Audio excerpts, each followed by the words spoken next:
अग्नये स्वाहा अग्नये इदं न मम प्रजापतये स्वाहा प्रजापतये इदं न मम.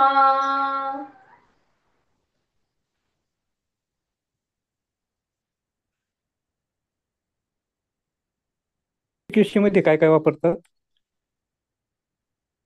कशामध्ये? गंध चिकित्सेमध्ये. हो हो.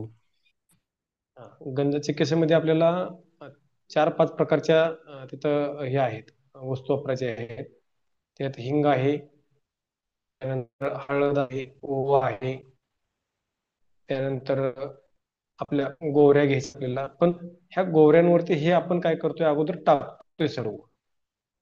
म्हणजे ते काय डायरेक्ट प्रज्वलित करत नाही. ते जशा जशा गोवऱ्या पेटतील ना, तसं तसं त्याच्यामध्ये ते आपल्याला गोष्टी काय करायच्या आहेत, टाकायच्या आहेत. नाहीतर काय होतं, आपण एकाच वेळेस सगळं हे करतो, वापरतो त्याच्यामध्ये, आणि मग ते काय होतं, मग ते क्वालिटी राहत नाही त्याच्यामध्ये. का? तर ते एकदाच जळून गेलं किंवा त्याचे एकदाच वाफ होऊन गेली किंवा धूर होऊन गेला तर ते आपल्याला परत वापरता येत नाही. म्हणून काय करावं लागतं, त्याच्यामध्ये हे होईल, अग्निप्रज्वलित होईल, तसा त्याच्यामध्ये जे आपण तयार करतोय गंध चिकित्सेसाठी घटक, त्याच्यामध्ये एकतर आपण आपली लिंबोळी पेंड पण घेतली पाहिजे, किंवा आपले तांदूळ थोडे घेतले पाहिजे. त्यानंतर आपल्याला गुगळ असेल किंवा काय असेल ही पण घेतली पाहिजे.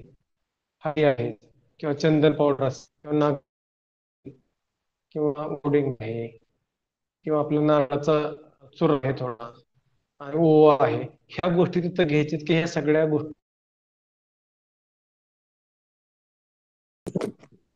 तर ह्याच्यामध्ये एकतर आपल्याला लिंबोळी पेंड घ्यायची आहे, त्याच्यामध्ये ते आपल्याला गोवऱ्या पण घ्यायच्या काय थोड्या, त्यामध्ये तांदूळ असतील, आपण तूप लावलेले तांदूळ आहेत, हिंग आहे, हळद आहे, गुगुळ आहे, काळी मिरची आहे, त्यानंतर नागरमोथा आहे, चंदन आहे, परत ओवा आहे, नारळाचं काही भुस्सा आहे त्याच्यामध्ये. म्हणजे ह्या सर्व गोष्टी आपल्याला ह्याच्यामध्ये प्रज्वलित करून हे जे हिंग, गुगुळ, हळद हे थोडं थोडं थोडं प्रत्येक वेळेस त्याच्यामध्ये टाकत जायचे आपल्याला. ओवा असेल म्हणजे काय होणार आहे की ते थोड्या थोड्या अंतरानं त्याचा धूर होत राहील, आणि तो धूर झाल्यानंतर मग ते गंध चिकित्सेला आपल्याला तिथं पूर्ण शेतामध्ये त्याचा वापर ए पद्धतीनं ए करता येऊ शकतो. अगं जा ना तिकडं, खेळा ना, का असं करता? जर आपण पहिल्यांदाच जर तिथं जर ते टाकून ठेवलं सगळं आणि प्रज्वलित केलं, तर शेवटच्या झाडापर्यंत असतो त्याच्यामध्ये त्याचे वास राहणार नाही.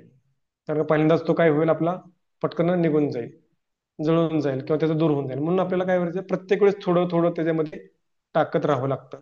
आणि गंध चिकित्सा करताना आपण जर पिकातून घेऊन जर फिरलो तर अतिशय उत्तम गंध चिकित्सा होते. म्हणजे प्रत्येक झाडाला सगळ्या बाजूने त्याचं काय होतं, तर तो गंध चिकित्सा आपल्याला करता येते. आणि मग त्याच्यानंतर मग हायवेची दिशा जशी असेल त्याच्या बाजूला आपण ठेवलं तर नंतर पूर्ण आपल्या प्लॉटमध्ये काय होतं, तर ते हवेतून त्याचा धूर पसरतोय.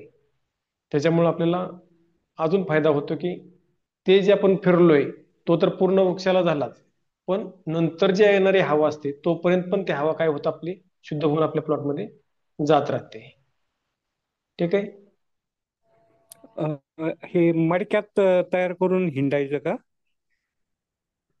हा, मडक्यात तुम्हाला ज्याच्यामध्ये शक्य होईल, शक्यतो मडक्यात केलं तर सगळ्यात उत्तम राहतं. ते मडकं आपल्याला घेऊन फिरता येतं, हो. वरती त्याला पण बांधलं तर ते हातात दोरी घेऊन आपल्याला फिरता येते.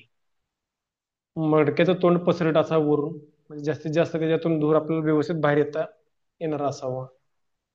किंवा विशिष्ट प्रकारे त्याची गंधचे केसाला आता भांडी पण तयार करून घेत आहेत लोक. तशी मिळेल तर बघा, नसेल तर साध्या मडक्यात केलं तरी चालू शकते, त्याची काही अडचण नाही एवढी आपल्याला.